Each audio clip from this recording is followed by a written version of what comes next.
목 안이 타는 듯 아파요. 위식도 역류와 인후두염. 어? 이상하네. 목감기도 안 걸렸는데 왜 목이 이렇게 타는 듯이 아프지? 혹시 지금 이런 생각을 하고 계신가요? 아침에 일어나면 목소리가 쉬고 밤에 누우면 목 뒤쪽이 화끈거리고 뭔가 계속 목에 걸린 것 같은 느낌.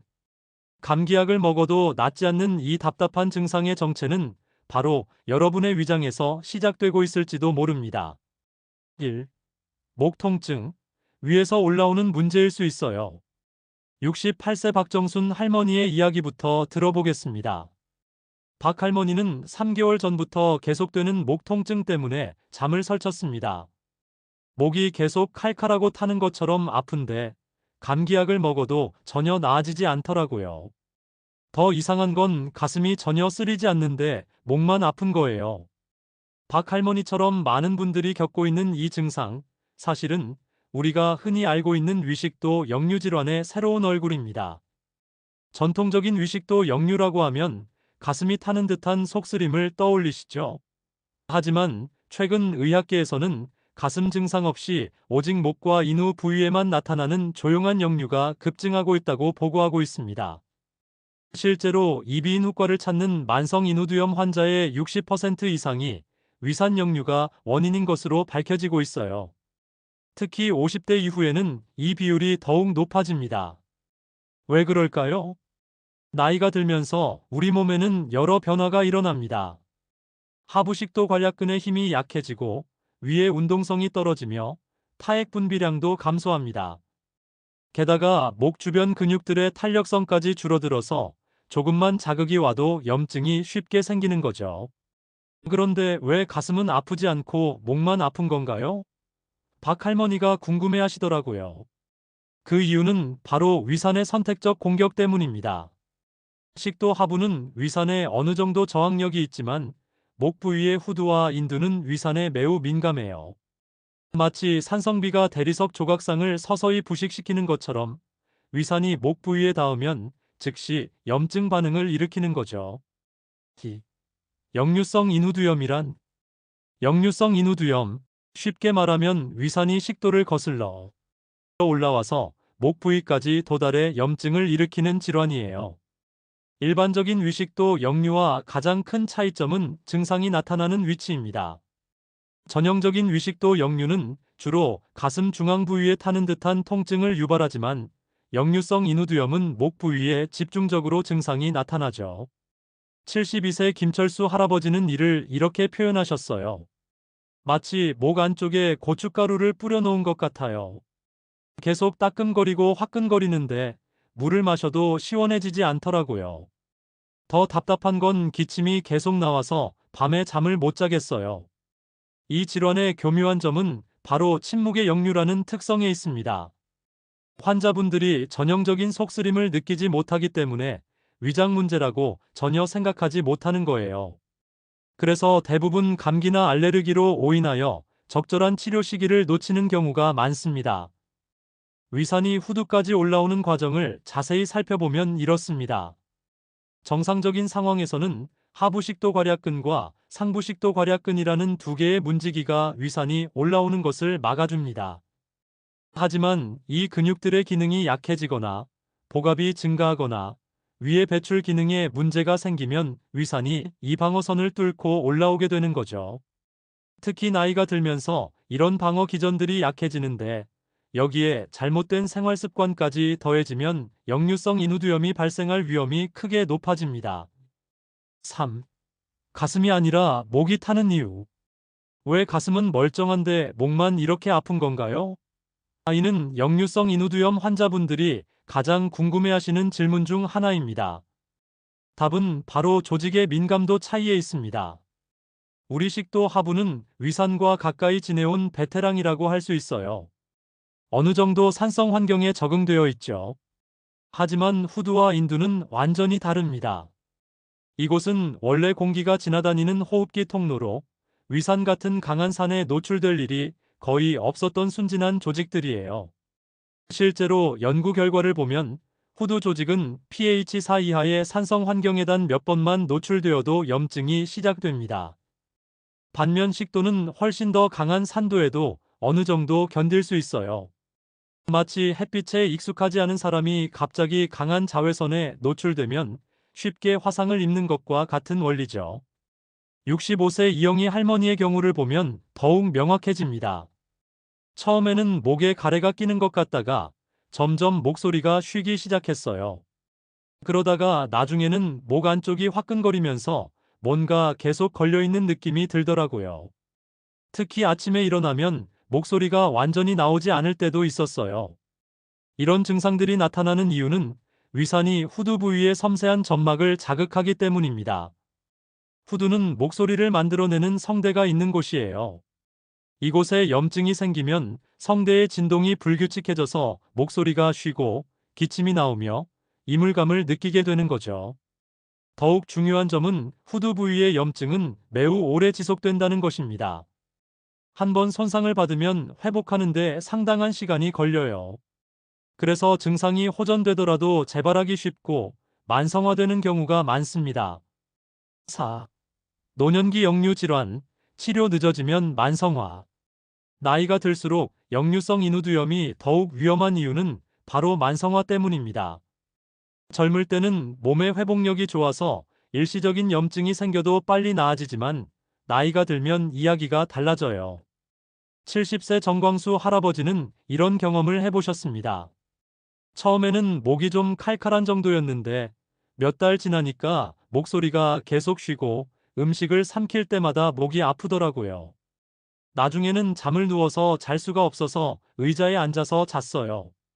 노년기에 역류성 인후두염이 만성화되는 이유는 여러 가지가 있습니다. 첫째, 면역력 저하로 인해 염증이 쉽게 생기고 오래 지속됩니다. 둘째, 타액 분비량이 감소해서 자연적인 산 중화 능력이 떨어져요. 셋째, 식도와 위장의 운동성이 감소해서 위 내용물이 더 오래 머물러 있게 됩니다. 특히 주의해야 할 점은 만성화된 역류성 인후두염은 단순한 염증을 넘어서서 더 심각한 합병증을 일으킬 수 있다는 것입니다. 지속적인 위산 자극으로 인해 후두 부위에 유가 조직이 생기거나 성대에 결절이나 폴립이 형성될 수 있어요. 심한 경우에는 후두암의 위험까지 높아질 수 있습니다.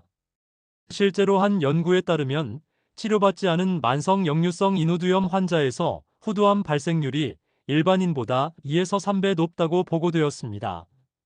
이는 지속적인 위산 자극이 세포의 변성을 촉진하기 때문으로 추정됩니다. 또한 만성화된 경우에는 치료 기간도 훨씬 오래 걸립니다. 급성기에 치료를 시작하면 2에서 3개월 내에 호전될 수 있지만 만성화된 후에는 6개월에서 1년 이상의 치료가 필요할 수 있어요. 그래서 조기 진단과 치료가 무엇보다 중요합니다. 5. 아침에 목소리 잠기면 의심해야. 아침에 일어나면 목소리가 나오지 않아요. 이는 역류성 인후두염의 가장 특징적인 증상 중 하나입니다. 왜 하필 아침에 더 심할까요? 밤사이 누워있는 동안 위산이 중력의 도움 없이 더 쉽게 식도로 역류하기 때문입니다. 특히 잠들기 전에 음식을 먹었거나 베개를 낮게 베고 잤거나 옆으로 누워서 잤다면 역류 위험이 더욱 높아져요. 63세 한미경 할머니는 이런 증상을 겪으셨습니다. 매일 아침 일어나면 목에서 컥컥 소리가 나면서 목소리가 전혀 나오지 않았어요. 1시간 정도 지나야 겨우 말을 할 수 있을 정도였죠. 처음에는 나이 들어서 그런가 보다 했는데 점점 심해지더라고요. 야간 역류의 특징은 다음과 같습니다. 누워있는 자세에서는 중력이 위 내용물을 아래로 끌어당기는 힘이 약해집니다. 게다가 잠들면 침 분비량이 줄어들어서 자연적인 산 중화 능력도 떨어져요. 또한 잠자는 동안에는 의식적으로 침을 삼키는 횟수도 줄어들어서 역류된 위산이 목 부위에 더 오래 머물게 됩니다. 특히 REM 수면 단계에서는 하부 식도괄약근의 압력이 현저히 떨어집니다. 이 시간대에 위에 음식이 남아있다면 역류가 일어날 가능성이 매우 높아져요. 아침 목소리 변화 외에도 주의해서 봐야 할 다른 증상들이 있습니다. 아침에 일어났을 때 목에 끈적한 가래가 끼는 느낌, 목 뒤쪽에 화끈거림, 입안에 쓴맛이나 신맛 등이 바로 그것들이에요. 69세 박종철 할아버지는 아침에 일어나면 입안이 시큼하고 쓴맛이 돌면서 목에 뭔가 끈적한 게 붙어 있는 느낌이었어요. 양치질을 해도 그 느낌이 쉽게 사라지지 않더라고요라고 하셨습니다. 이런 증상들은 단순히 나이 들어서 생기는 자연스러운 변화가 아닙니다. 명확한 병적 상태이며 적절한 치료를 통해 충분히 개선될 수 있어요. 6. 누우면 더 심해지는 역류 증상. 낮에는 괜찮은데 밤에 누우면 목이 화끈거려서 잠을 잘 수가 없어요. 많은 역류성 인후두염 환자분들이 호소하는 증상입니다. 이는 중력과 해부학적 구조의 영향 때문입니다.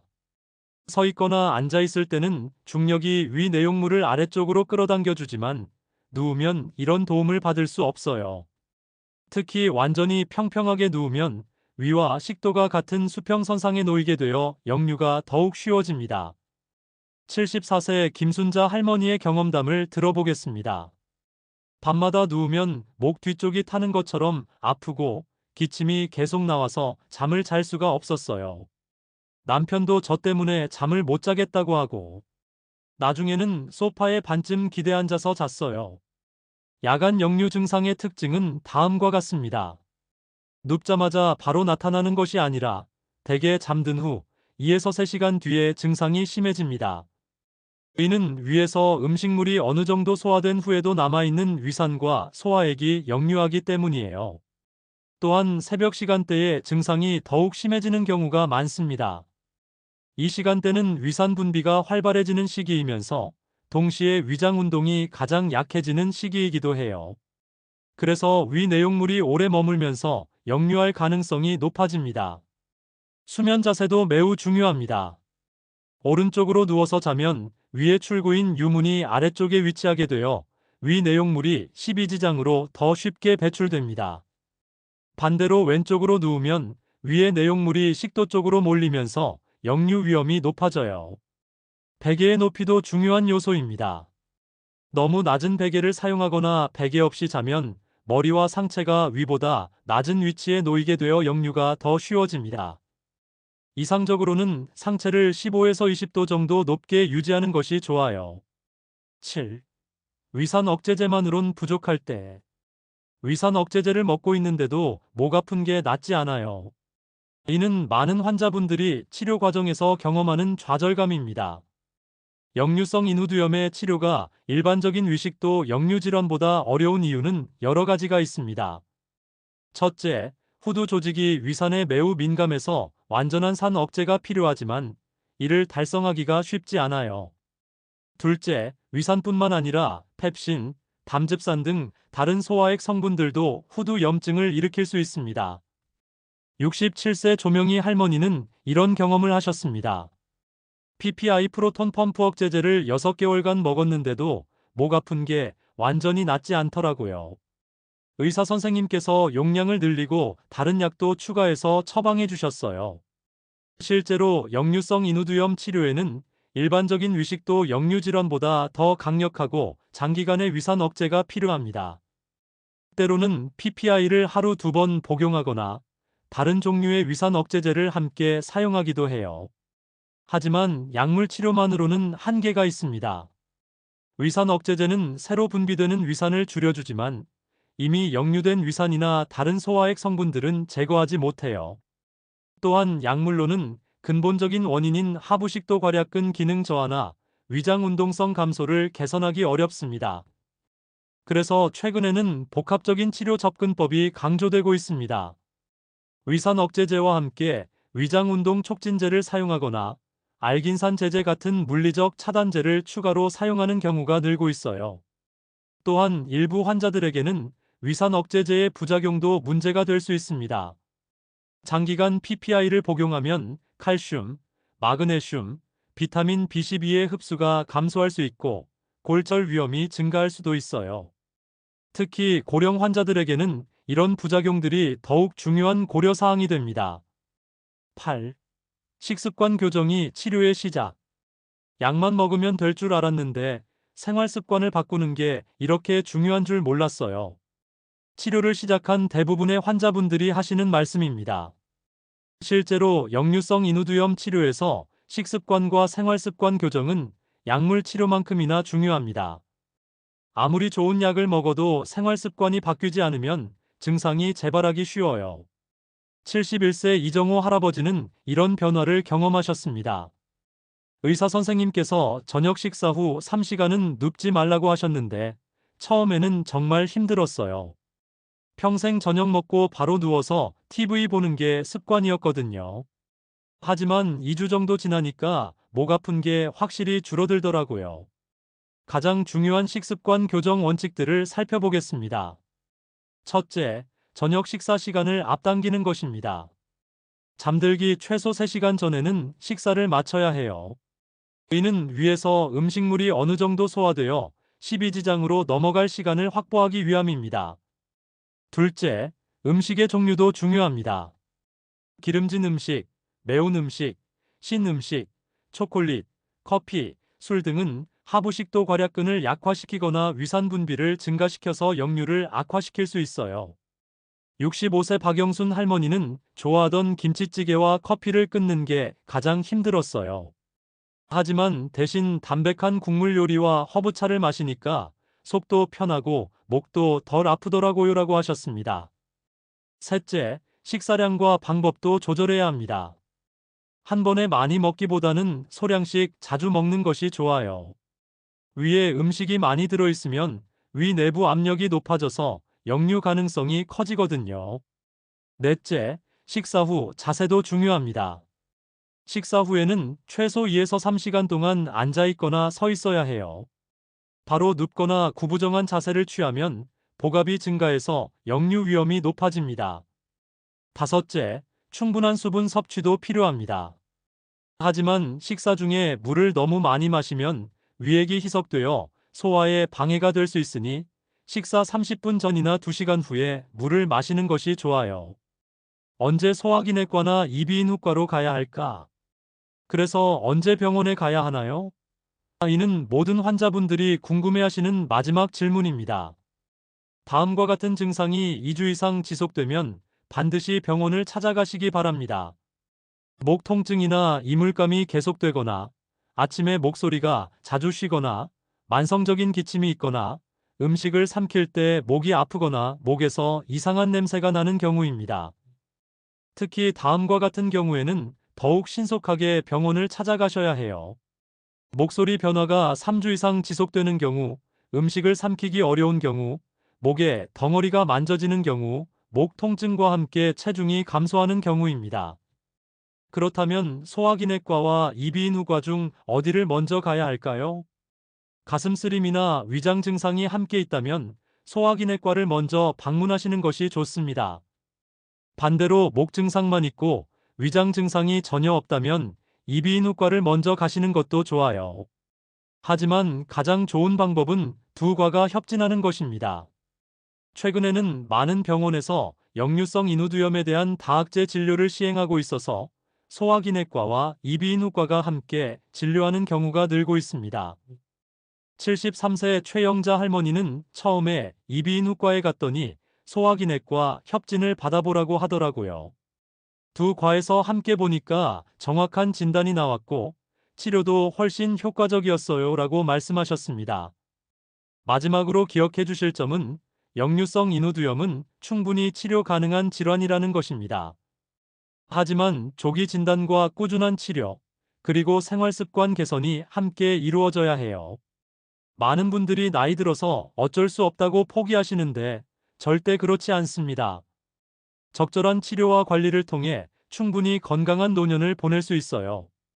68세 박정순 할머니도 치료 시작 3개월 만에 이제 아침에 일어나도 목소리가 깔끔하게 나오고 밤에도 편안하게 잠을 잘 수 있어요라고 말씀하셨습니다. 진료를 받을 때는 다음과 같은 정보를 미리 정리해서 가시면 도움이 됩니다. 언제부터 증상이 시작되었는지, 어떤 상황에서 증상이 더 심해지는지, 현재 복용 중인 약물은 무엇인지, 평소 식습관은 어떤지 등을 메모해 가세요. 또한 증상 일기를 작성하는 것도 매우 도움이 됩니다. 매일 목 증상의 정도를 1에서 10점으로 평가하고 그날 먹은 음식, 식사 시간, 잠자리에 든 시간 등을 기록하면 의사가 정확한 진단을 내리는데 큰 도움이 돼요. 70세 김철수 할아버지는 증상 일기를 쓰면서 내가 언제 더 아픈지 패턴을 알게 되었어요. 그리고 의사 선생님도 그 기록을 보시고 더 정확한 치료 방향을 잡아주셨어요 라고 하셨습니다. 치료 과정에서 가장 중요한 것은 인내심입니다. 역류성 인후두염은 급성 감기처럼 며칠 만에 낫는 병이 아니에요. 보통 2에서 3개월의 꾸준한 치료가 필요하고 경우에 따라서는 더 오래 걸릴 수도 있습니다. 하지만 포기하지 마세요. 많은 분들이 적절한 치료를 통해 건강을 되찾고 계십니다. 목이 타는 듯한 그 답답한 증상, 더 이상 참고 지내지 마시고 전문의와 상담받아 보시기 바랍니다. 건강한 목, 편안한 잠, 맑은 목소리로 더욱 활기찬 노년을 보내시길 바라며 오늘 영상을 마치겠습니다. 여러분의 건강한 일상을 응원합니다.